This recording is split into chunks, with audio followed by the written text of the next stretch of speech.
Hello, hello, hello, and welcome back to another episode of the Triple Throdcast, starring me, Terrence Crystal, your hostess with the mostess. Thank you so much for listening to the last episode, and now we are back again. In last week's episode, we talked about my favorite TV shows and all the concerts that I went to in 2024, summer of 2024. Let me rephrase that. Summer of 2024 was the content I was talking about last week. This week, I'm hitting the big guns. I am talking about my favorite films of the summer, but also of the year as of now, and my favorite albums that I listened to throughout the summer, but also of 2024 as well. So I think this episode is more my favorite stuff that has been currently coming out of 2024. But a lot of this shit like came out in the summer. Like, yeah. Am I wrong in saying that? Or oh, maybe did Ariana Grande? I think Ariana Grande's album came out in like March. I can't remember. But yeah, this week has been grand. Had a lot of fun. Um, what was I about to say? Sorry, I'm just looking at a thing on my phone just to make sure I have all the info. But yeah, how are you guys? How are you guys doing? I've been doing good. Just been living my life, working, been seeing friends, been it's now September, almost the end of September. Well, wake me up when September ends. I think I heard that in a song somewhere sometime. Yeah, no, I've been having fun. And yeah, make sure you like and subscribe, and thank you so much for listening to Whittle Me. But I think I'm gonna jump right in to my top 10 albums of, well, specifically like girly pop albums that I've listened to of 2024, because that's my main stuff. And I feel like a lot of the stuff, a lot of the albums, and these are like pop girl albums. So these are female artists who and in 2024, like I'm not sure if anyone else noticed, but like we've had major releases from major artists yeah, artists. I make up words sometimes, and if you hear that, I said what I said, and I'm not going to take it back. So get off my ass. But yes, a lot of like the heavy hitters released this year. Like we got an album from Taylor Swift, Billie Eilish, Beyonce, feckin' Ariana Grande, Dua Lipa. Like we got major releases, and we're still like getting more. Like Lady Gaga's released new songs. Oh my god, when Lady Gaga releases, I think I mentioned this at the end of my last episode, but like the past like 2 months have been a gold mine if you're a little monster, because you've gotten Die with a Smile and the new Joker film, which I've booked my tickets for. I can't wait to see that. And then you have her new pop album, well, the lead single, which is going to be released in October sometime.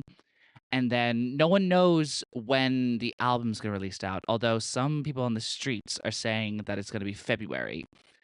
Um, if that's the case, that's quite a big gap. Well, I guess she does have obviously Joker press tour, so she can't like be at two places at once. But still, oh, I'm so fucking excited for Lady Gaga. You have no idea. Like Chromatica was like a savior for me in 2020 during the pandemic. I it helped me get through so much. Oh my god. But without further ado, actually, if you follow me on TikTok, you've probably seen my ranking video of the like pop girls albums, and like what, because I've listened to all of them. Um and yeah, that's like I put it in my ranking, and actually some of my friends were quite surprised at where I ranked each one. But I'm going to break it down for you in this video so that you can hear why I ranked it. So, without further ado, let's get into the top 10. Yeah, let's just do it. Let's do it. Yeah, let's fucking do it, babes. Let's fucking do it. Yeah, you fucking what? Are we fucking doing it? Are we fucking doing the top 10 albums for these pop girls? I don't think I'd be able to like keep up with that accent for a whole entire podcast episode. That would physically drain me. Um, yeah, that would drain me. You know what? Shout out to people who are like, who like, because I feel like people who are naturally good at accents, like if you're good, not even just naturally good at accents, like, because obviously you can go away, learn a script, and like learn the accent phonetically, and you can follow it. Because that's a science. It's down to the key. It's a muscle in the tongue, and you can like really exercise the muscle. But for people who can like do it and improv in that like a different accent, like kudos to you, mama. Because that is like impressive to fully like be able to improvise in a different accent. I respect it. I really respect it. Now, top 10. A lot of this in the top 10 is it's like what I said before about the TV shows. It's comparatively, which for me because I feel like all of us are so different. Like all have different tastes and all that stuff. But for me, I just enjoyed one album over the other just because of personal preference. Like obviously production, lyrics, and like just general vibes go into it, and like whether or not subjectively an album is better than the other obviously goes into it. But for me, it's like I just preferred this album. Like I I go back to it, I listen to it, and that's why I think it's slightly better. And then some people are completely different. So number 10 is Radical Optimism by Dua Lipa. Now this they're like Houdini and Training Season. I love those songs. I thought they were great singles, especially Training Season. I thought Training Season is one of her best songs. Well, one of her better songs. I love the beat. I love the guitar riff. I love the melody. I love the build up. Unfortunately, it did feel kind of like future nostalgia. Future nostalgia had banger after banger after banger. It was nonstop. And future nostalgia just had that. It had that like spice. It had that like literally it had that lightning in a fucking bottle with so many iconic songs. And I think iconic to a worldwide standard. Like, I think if you were to like go into any club in the world, you would hear at least two or three Dua songs like playing, like "Don't Start Now," "Don't Stop Now." Yeah, "Don't Stop." What's it called? Oh my god, I'm gonna be so bad. The Dua Lipa fans are gonna come after me. What is it? Don't start now. Don't start now. Don't start now and levitating. Don't start now, levitating, and oh, what's the other one? Oh, what's the other one? Oh, what's the other one? Well, for me, I love Love Again. I think that's a great one. Also because it has like a low key a Star Wars sample in it. But this album just felt like it just didn't like go anywhere for me. It didn't like reach the heights that Future Nostalgia did, which obviously shouldn't have an impact. But I think if you have such a massive hit album that Future Nostalgia was, like you can't help but compare. So yeah, I think at the bottom of the list, I enjoyed that. I yeah, that's I think that's why out of all of them, I think this one was my least favorite. And also, I think it's a good thing to say that I haven't really gone back to the album as much. Like as of now, I haven't really listened to that album at all since its initial release.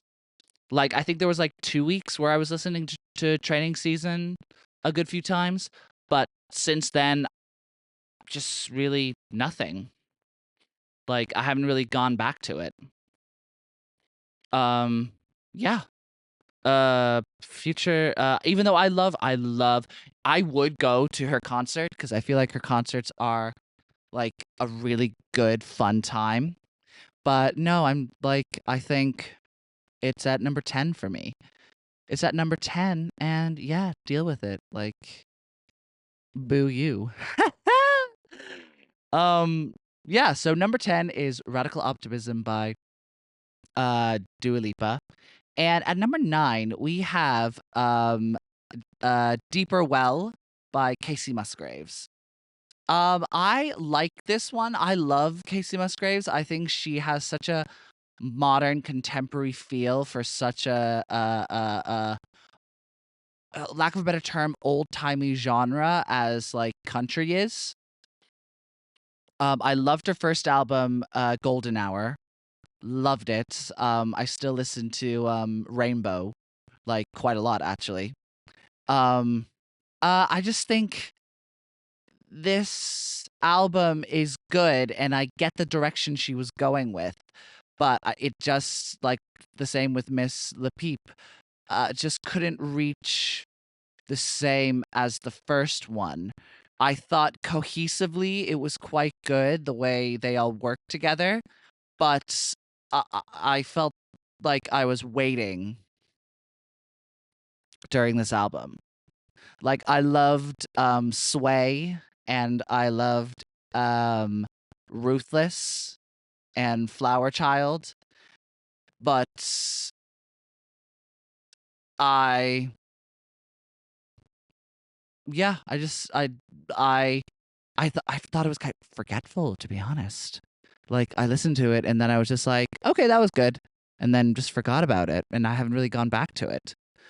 The only reason why it's slightly higher than Radical Optimism is because I liked the different direction she took with this compared to um I liked the like style and the tone she went compared to Golden Hour, and I was just like, "Oh, that's good. That's like quite different. I like this. This is a change. This is fun. This is like somewhat exciting." But yeah, no, I've not like gone back to this album ever since. Yeah, I think number 9 is Miss Musgraves. Miss Musgraves, I do love you. I think she has a fantastic voice. Casey Musgrave is a fucking incredible vocalist. She is so, and what I love about her specifically, she's so soft and tender with the tone of her voice. And it's such, also, I think her voice is very unique. Like, if you were, she has, like, if you were to play her voice, I would be able to tell that that's Casey. Yeah. So, Deeper Well, Casey Musgraves, you are at number 9. And then at number 8, we have Miss Tyla with her album Tyla. I so the reason why this album is at number 8, um honestly, I love the whole entire album, but the song Water is just such a great song. Like Water, like I kept on just replaying that. I kept on seeing it on my TikTok. I think this album is so much fun. The Afro beats of it is so like the South African and African music is incredibly well utilized. She is so gorgeous, and I love her riffs. And just the pure sex appeal of it is just gorgeous. Um, I think now we're just getting into a point where it's becoming a bit more personal preference. Like the reason, like I don't have anything negative to say about it. Like I said, I think Water's great. Jump and On My Body with Becky G. Love those songs. I think she's also her dancing is incredible. Also, she's just gorgeous. Did you see her look at the Met Gala, the Sands of Time, where she was in that skin tight dress that like you could see the texture of it. Ugh, gorgeous. But yeah, Tyla by Tyla is at number 8. Yeah, I don't actually have anything bad to say about it. I think it's a good album. Like if I were to say, it would be the same as the other two. I haven't really come back to it apart from Water. Um so yeah, I haven't really come back to it apart from Water. So maybe it is a bit forgetful, but I still think if I were to actually go back and listen to it, would have the same amount of fun as I did the first time. Yeah. So that's at number 8. And then at number 7, ooh, number 7. Now this might be controversial because I have talked to people about this and they have said right to my face, I was shocked where you put this album. And I was like, really? And they were just like, yeah, I think the album should have been like top 3. And that is Short and Sweet by Miss Sabrina Carpenter. Short and Sweet by Sabrina Carpenter. Sorry, I just repeated myself. I repeat myself a lot. I don't know why. Like, I just find myself repeating myself. No, that's a joke. I think it's because I forget what I'm saying, and so I go back to the last thing I remember. So I just repeat myself again. Um, but no, Short and Sweet by Sabrina Carpenter. So obviously this past summer has been just a fucking incredible summer for Miss Sabrina. She's had like 3 huge hits. Uh she has just been constantly in the top 10. Her songs are all over on the radio. And the thing about it is that they are universally acclaimed. Like, I haven't heard like people say one bad word about the song Espresso. Espresso is the song of the summer. Summer 2024 was the year of That's That Me Espresso. That, like, I'm working late because I'm a singer was the tagline of summer 2024. And you cannot convince me otherwise.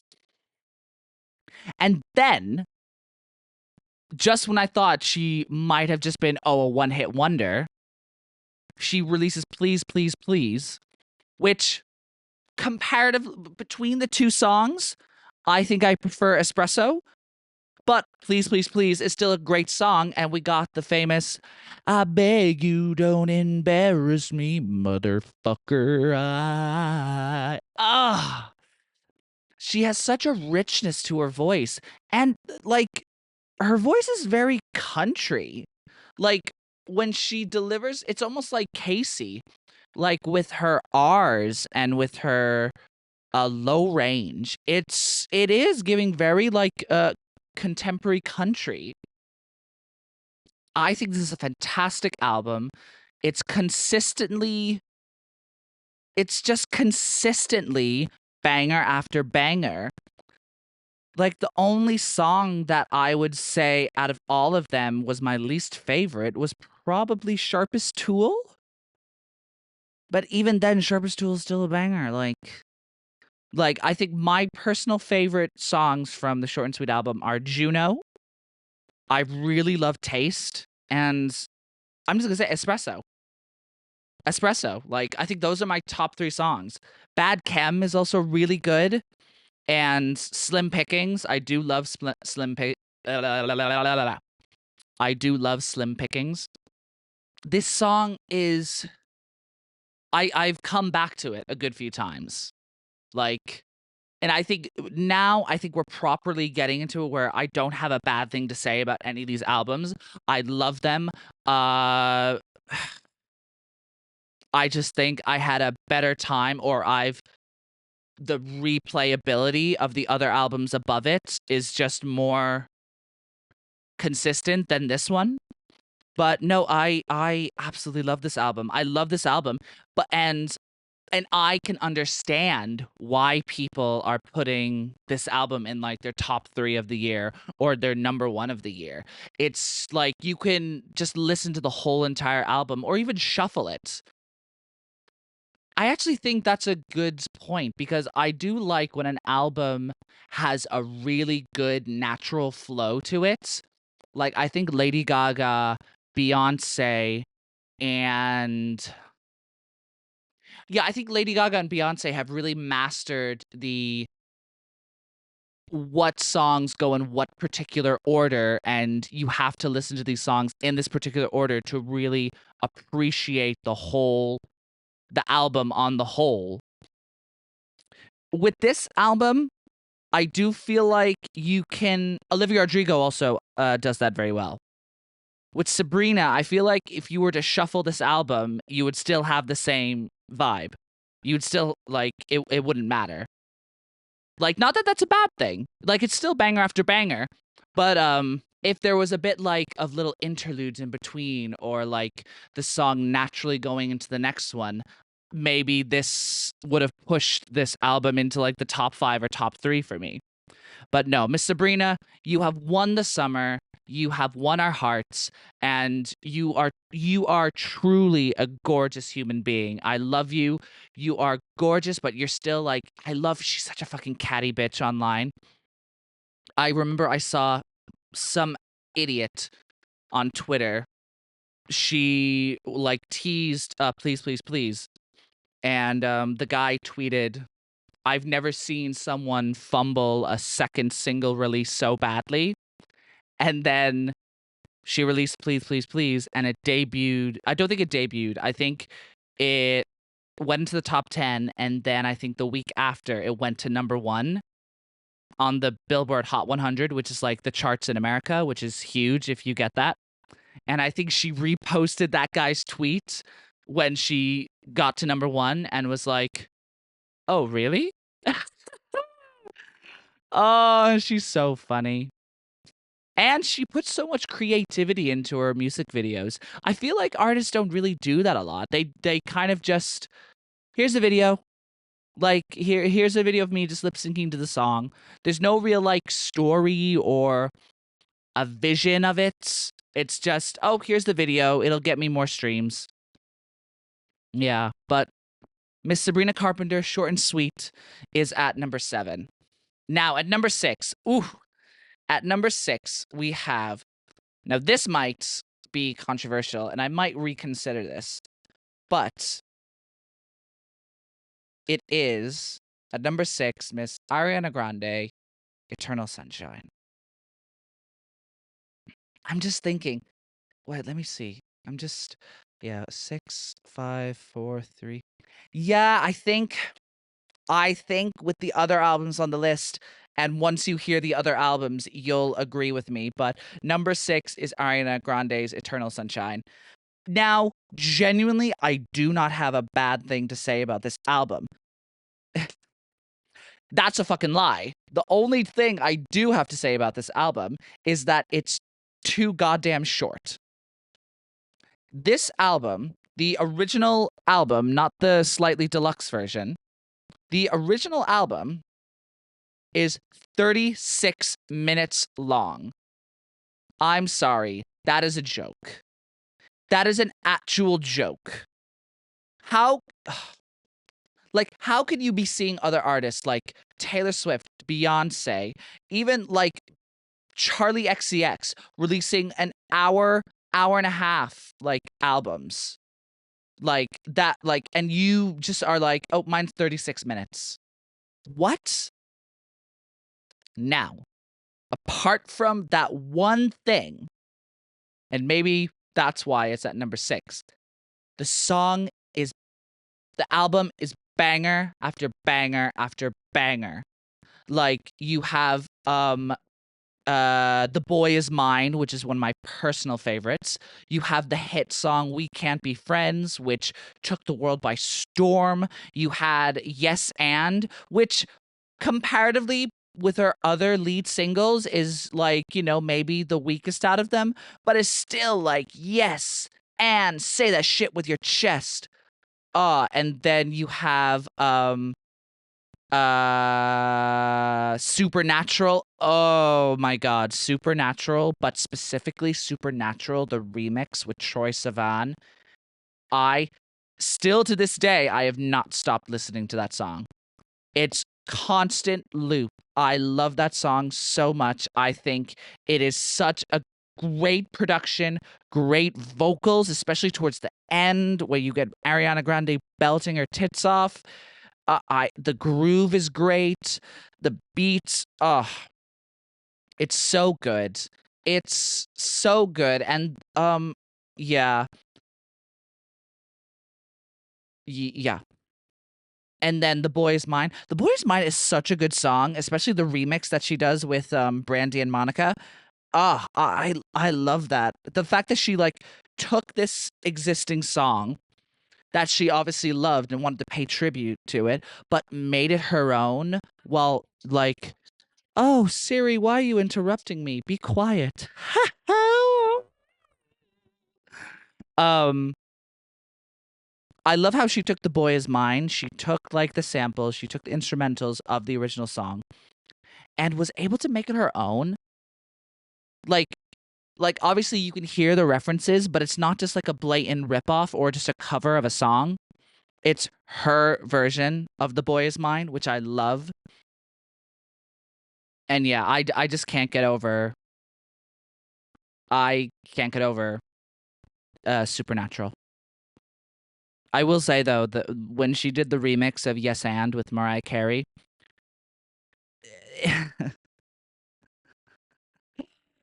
it's good.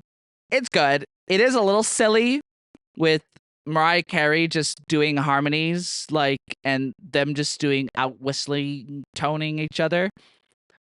But it's silly. It's fun. But no, I think this is one of her best albums. And I mean that with my whole chest. Like, I know people. What's one of her albums? Oh, stop. I am an Ariana Grande fan. I am. Please, please, please don't come for me. Um, obviously a lot of people think her album Thank You Next is her best album of all time, but I think for me personally this album is my favorite Ariana Grande album cuz I could sit there and not skip any of the songs. It's an unskippable album. I'm going to be saying that a lot with a lot of these artists. So, yes. Number 6, Ariana Grande. And now we are getting into the top 5. Starting with number 5, we have Brat by Charlie XCX. Now, people might be surprised about that because critically and like universally, this is the most well-received album of 2024. I think it has like a 98 on Metacritic out of like 100 reviews, which is incredible and such a surprise. But so let's talk about the album first, and then we'll talk about the impact. So the album itself is, yeah, just incredible. It's really interesting. It's a really like it's really bold, and I think Charlie was interviewed by Brittany Broski. I think she was like, if I want to say something, I'll just say it. I don't want to find the metaphor for it. I'll just say it like what I'm thinking. And I think that's very raw and very real. And I think that really comes through in this album.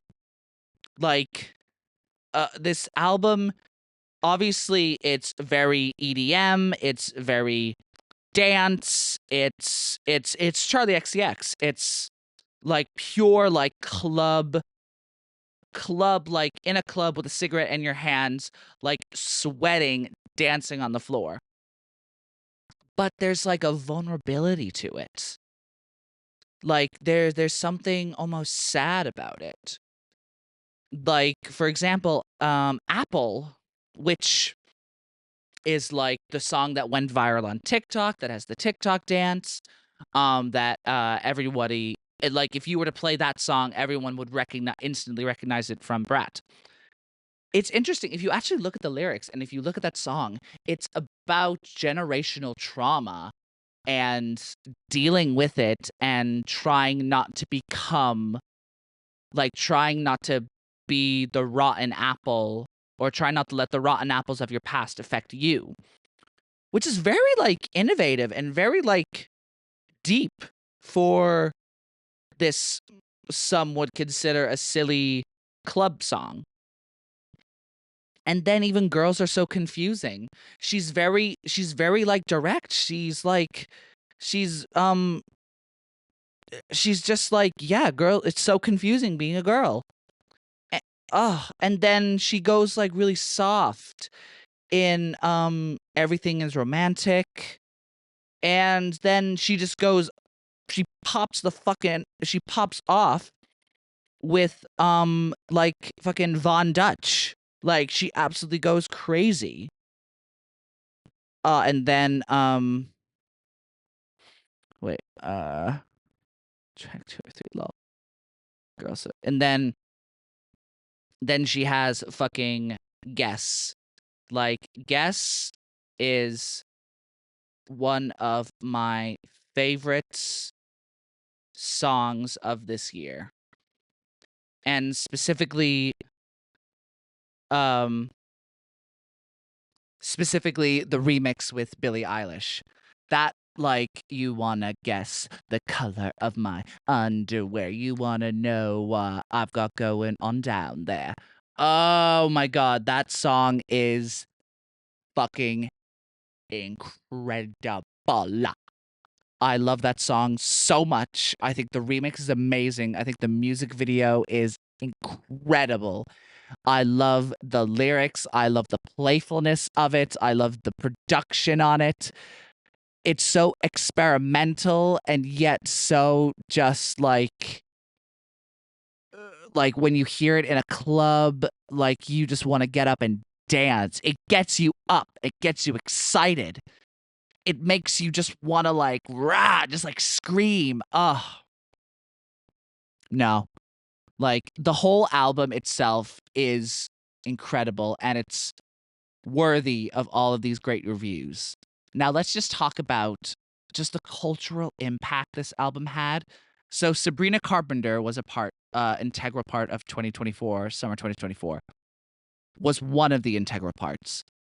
Brat, Charlie XCX was another. Everywhere this summer, you could not escape Brat Summer. It was a vibe. People loved it. People were dressing up. People were going at it. It became a meme. People were just living their full Brat Summer. And it's just incredible to see the impact that this album has had. Even people I would be talking to people. I would be talking to people and I would actually get annoyed. I'd be like, "Oh, are you having a Brat summer?" And they'd be like to me, "So many people have said that to me. What does that mean?" And I would be just like, It means Charlie XCX is an album. It's called Brat and it's quite successful. And yeah, it's just it's going to a club with a cigarette, sunglasses, and vodka lemonade in one hand. Do a line of cocaine and just absolutely go wild. Yeah, it's just I love it. I love seeing people indulge in cultural effectiveness of pop music. You know what I mean? Oh, Charlie XCX, Brat, incredible album. And again, I don't have anything bad to say about it. I keep coming back to some of the songs. No. And it's at number 5. It just I think that just proves that 2024 has been an incredible year of music when the only reason why an album is at number 5 is because you just genuinely enjoy the other albums better. You don't actually have a critique of it. It's just, hey, I like these songs better. I like these albums better. Now at number 4, we have Billie Eilish's Hit Me Hard and Soft. Ugh, this this album, like, oh, actually, you know what? Like I said before, I mentioned Lady Gaga and Beyonce. They like do long albums. Billie Eilish does long albums. This album is so long. Each song is well over like 4 minutes or something. Like on average, it's over 4 minutes or over 3:30. And it like every single song in this album changes genres completely halfway through, but it's so effortless and so seamless that you just go with it. She puts you through a story through the album and you just go along with her. You travel with her through the heartbreak, through the fun, through the campiness, through her like life, through her silliness, but then also her trauma, then through her love life as well and what she wants and her insecurities. Oh, I loved it so much.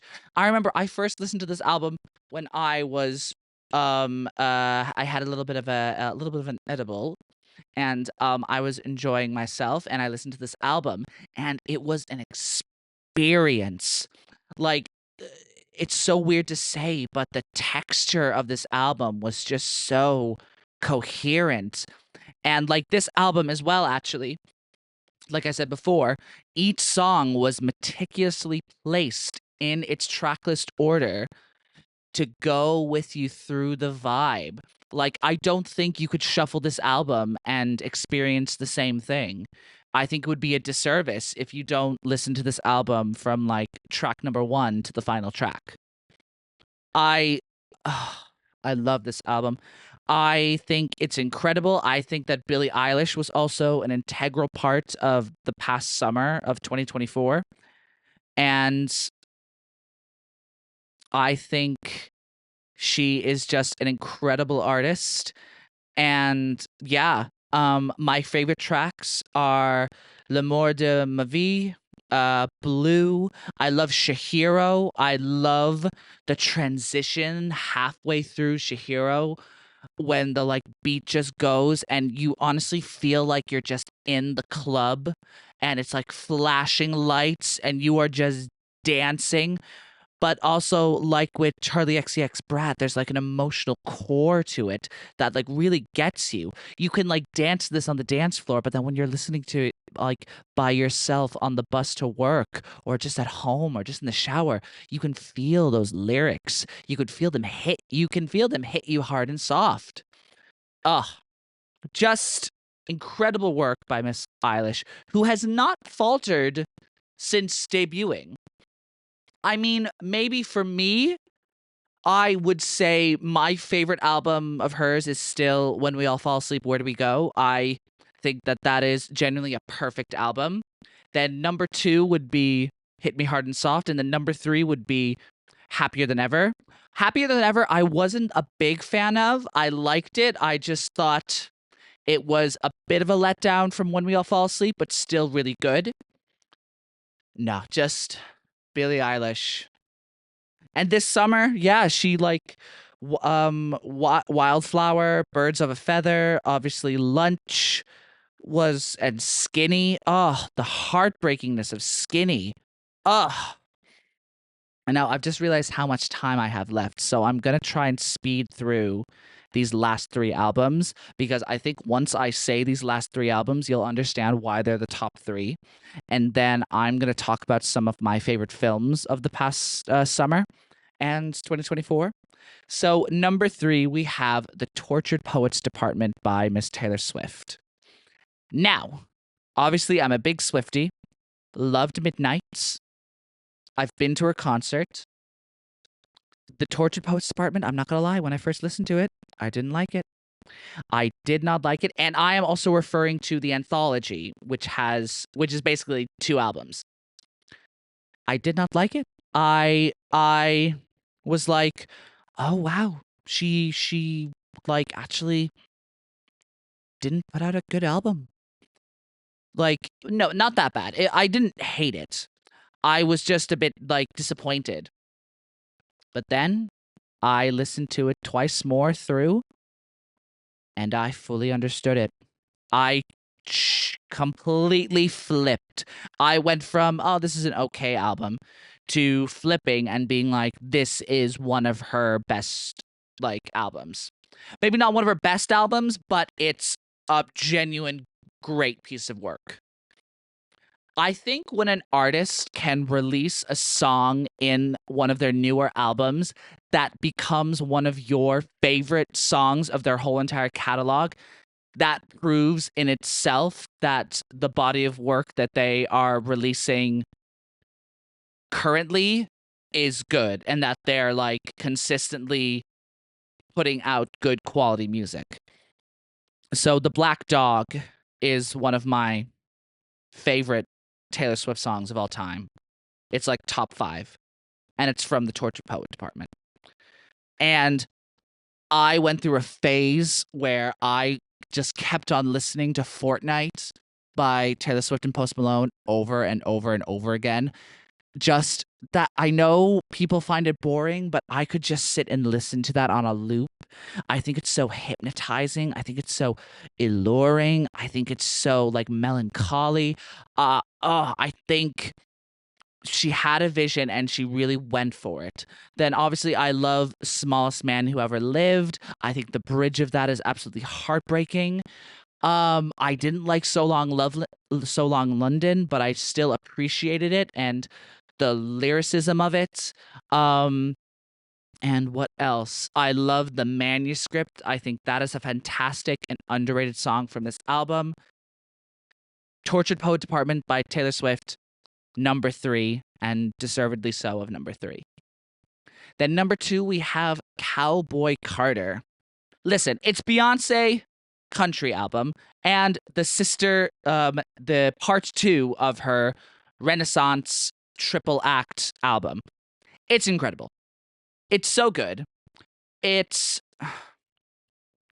because I think Renaissance is better, but I feel like this album you can just put it on straight through and just listen and just vibe.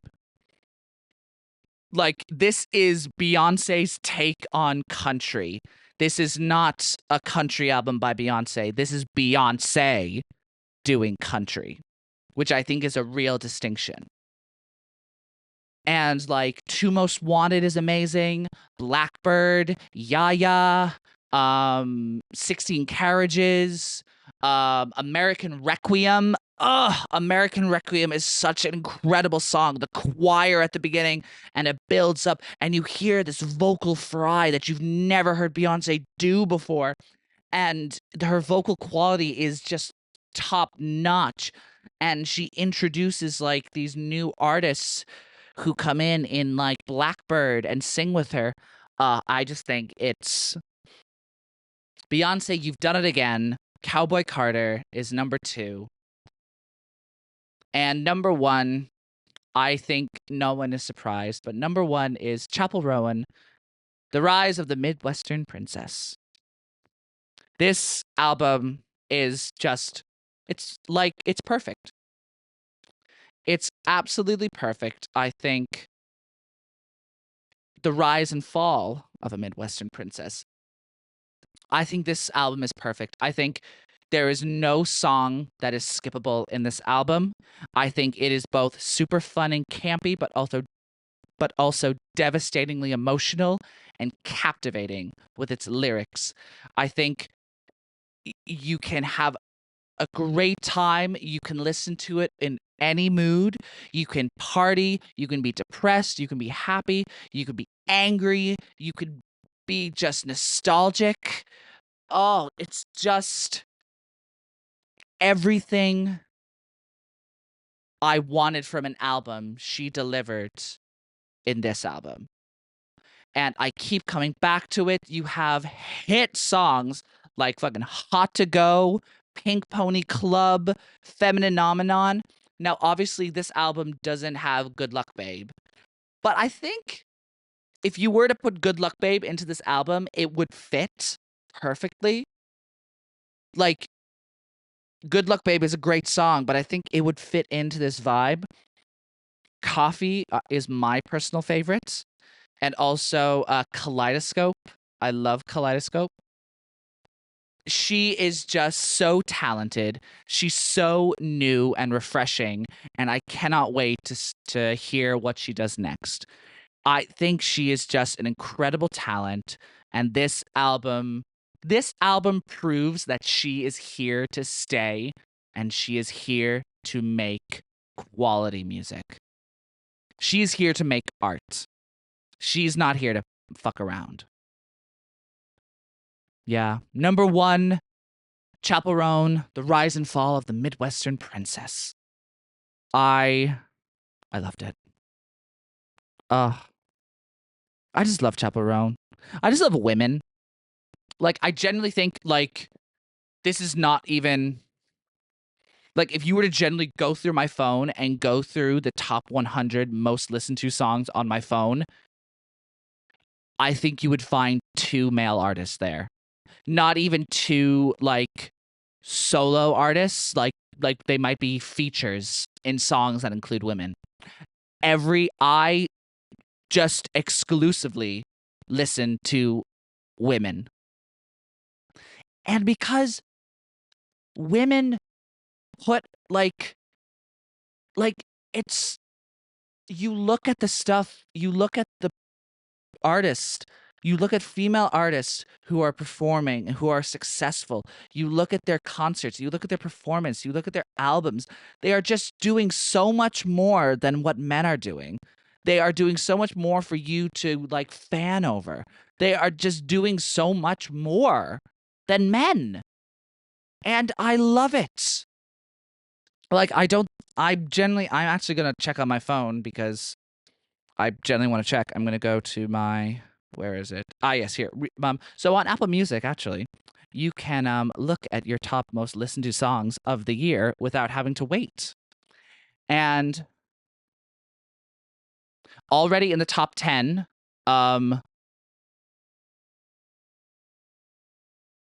wait, yeah.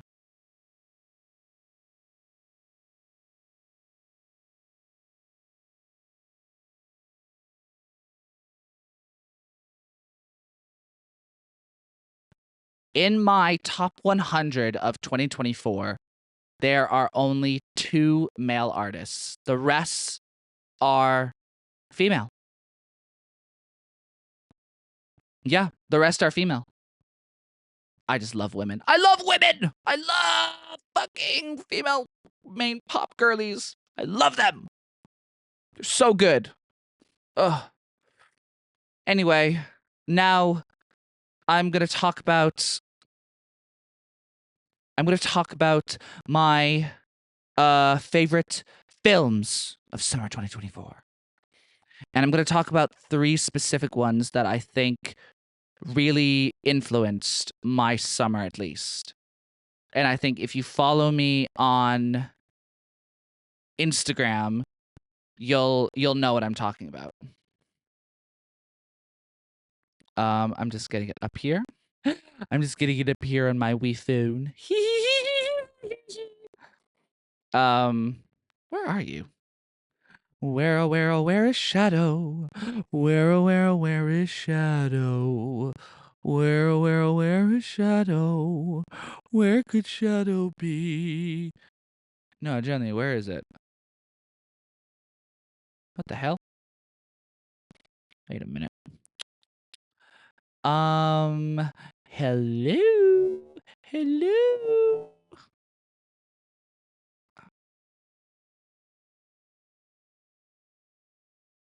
Where is it?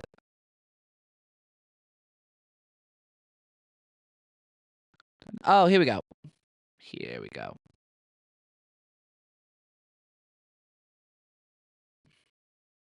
I'm going to talk about actually I'm going to talk about four movies that I think really influenced my summer. I'm going to talk about Inside Out 2, A Quiet Place Day 1, Deadpool and Wolverine, and Alien Romulus. I'm going to start with Alien Romulus. Alien Romulus is fucking incredible. I think everyone needs to see that film, and I'm so glad it was received so well. It is haunting to watch. It is so scary, and it's so brilliant. The way the script is so smart. Like every decision you see these actors do is moves the plot forward. Like you know, in horror films, like, oh, I'm gonna go down to the basement for no reason. In this film, it's just like, no, I'm gonna go into the basement because I actually need to grab this in order to do A, B, and C. Alien Romulus was so good. I was so happy. I was really nervous because in the past, the Alien films have not been good after the sequel. So I was really excited. I love the director. I thought it was a great entry. I think it is genuinely the third best Alien film in the franchise after the first Alien and after Aliens. The last 30 minutes are fucking wild. You like, oh, the creatures that they use, the practical effects, but also the way they use the practical effects, but they blend it in with the visual effects. Seamless. There's just one point of the film that kind of took me out of it, and it was this weird cameo that if they were to do it, okay, why don't you just hire an actor who looks like him rather than doing this weird Snapchat filter that was almost on his face? But it was so minor that I just forgot about it, and as soon as I got used to it, I forgot about it completely. Alien Romulus, yeah. Loved it. I think everyone should go see it. I'm definitely gonna try and buy the DVD or going to watch it again when it comes out on streaming. Yeah, and it's so atmospheric. Like I think a lot of the newer Alien films or the films that came out after Aliens, the sequel, they just forgot that like this atmospheric world of Alien is already so chilling with the nothingness of space. Like the opening 3 minutes of Alien Romulus is just silence, but it's like a static silence. You can hear everything, but you hear nothing. And it's just quiet because in space, no one can hear you scream. I loved it. I had such a fun time with it. And it pays respects to its history, but also I think it discovers new ways of finding itself. Yeah. Alien Romulus, absolutely incredible. Now, Deadpool and Wolverine, we're going to get into that. First off, great film. So funny. It blew my worries and expectations out of the water with Disney taking control of Deadpool. It did not hold back. It didn't feel like a Disneyfied version of Deadpool. I think it hit the mark for what Deadpool should be and how Deadpool should be in the Marvel Cinematic Universe. However, does the actual film drive forward the plot of the current phase of the MCU? I don't think so. Does it set up stuff that will become relevant in future movies? Yes. They set it up great. But in the actual film itself, it doesn't really push the boundaries of like where the MCU is going.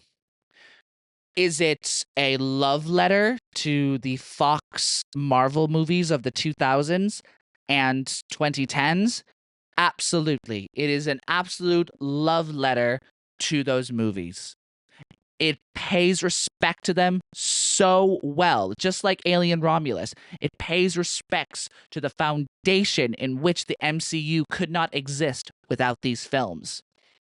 It was almost a last goodbye to some of the characters that we loved watching and growing up and seeing when we were growing up.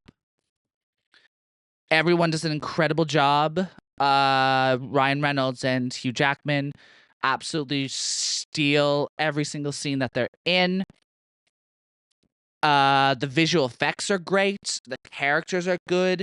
The Easter eggs to other MCU projects are incredible. The tie-ins to the other previous Marvel works are good. And yeah, I just had a great time and I laughed so hard during it. Deadpool and Wolverine, a must see. A definite must see. Now, I'm going to talk about A Quiet Place Day One. Now, A Quiet Place Day One is a prequel to the Day One to the Quiet Place franchise, which obviously is the John Krasinski directed horror film starring Emily Blunt and John about these monsters who have supersonic hearing and kill anything that they hear, so you have to be extra quiet. I won't talk about it too much because overall the film was great. What I really loved about it though was because obviously in the first two Quiet Place films, you really see the creatures only in like suburban, country, woods, midwestern settings. You That's where you see them. You see them thrive there, and it works there, and it's horrifying. But what I loved is seeing these creatures in a city, in like a modern, like New York, seeing how they deal with all the sound and the buildings and the glass. There's one scene in particular where you see all these creatures climbing over the buildings, chasing after a helicopter because it's making too much noise. And it generally looks like spiders crawling on a floor, but they're just like scattering everywhere. It's chilling to watch. And Lupita Nyong'o is incredible in this role. Her character is really well written. And Joseph Quinn makes a great partner for her. The way it ends, I think is really well done. I think it's quite poetic, and I think it's also quite like iconic, to be honest. And then, yeah, I loved it. The sound design, as always, is top notch. The acting is incredible. Me and my family, we saw this for my birthday, and we were the only people in the cinema, which kind of added to like the creepiness and to the horror of this film. But yeah, no. Quiet Place Day One, great film. Great summer blockbuster as well. And then finally, I'm going to talk about Inside Out 2. Now, Inside Out 2 currently is my favorite film of 2024. I think it is incredibly well made, incredibly well written. I think it takes all of the positives of the first film and it like expands on them and even makes it better than the first one.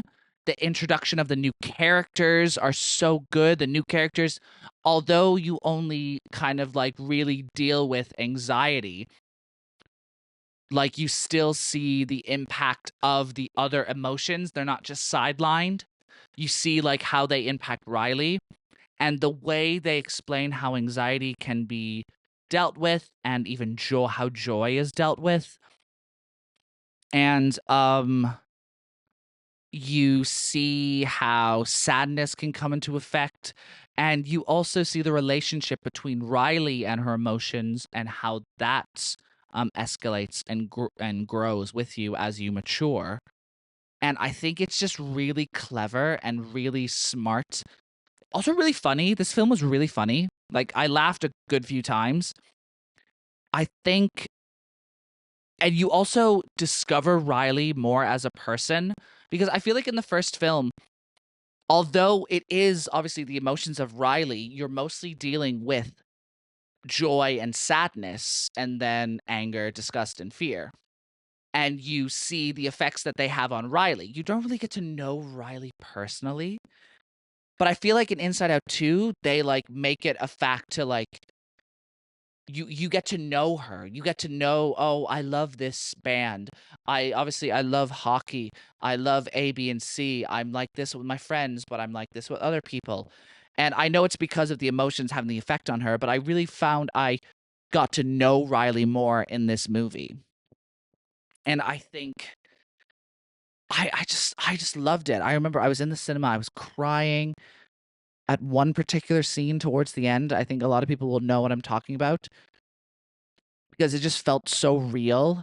And I think what they do with like the core memories and the like Maltese Falcon that they use for Riley is really interesting. And I love how they introduced new ways of tampering with her emotions and how it affects her and affects her development. And then this equals this, but if this equals that, we have to nurture this to get that. It was just like I said before with Alien Romulus. It was just really smart and it made sense. And I didn't want it to end. I genuinely was like, when the credits were rolling, I was just like, I want more. I want to see more of how they deal with Riley, of how Riley deals with life. Because the whole film is just 2 days of Riley's normal life. But like, since Riley's such a teenager and these are her living these moments for the first time, they're so impactful to her development that you see that through her as a person, and then you see that through Joy as well. Joy has to deal with the development of Riley. And I was just absolutely floored with how well this sequel was handled, because I was really afraid that this was going to be like a half-ass sequel. I was really scared that they were not going to like that they were going to half-ass it, but I was completely mistaken, and they absolutely knocked it out of the park. And that's why Inside Out 2, it was one of my favorite films of the summer and is my favorite film of 2024. So far. We still have 3 months, and now we're in Oscars award seasons. So that might change quickly. That might change very quickly. So yeah, that was the music and movies of summer 2024. Well, summer 2024, 2024 in general. But yeah, that's my little review. Thank you so much for listening. I hope you had an amazing time listening to me. And if you are in a car, take your hands off the wheel and drive off. I'm joking. That is a Brittany Broski reference. Please, if you are driving, please remain eye contact on the road and drive safely, please. Thank you so much for listening. Subscribe, like, follow me on all my social medias. Yeah, and I'll see you next week for another episode of the Triple Threat Podcast. Ta-ra!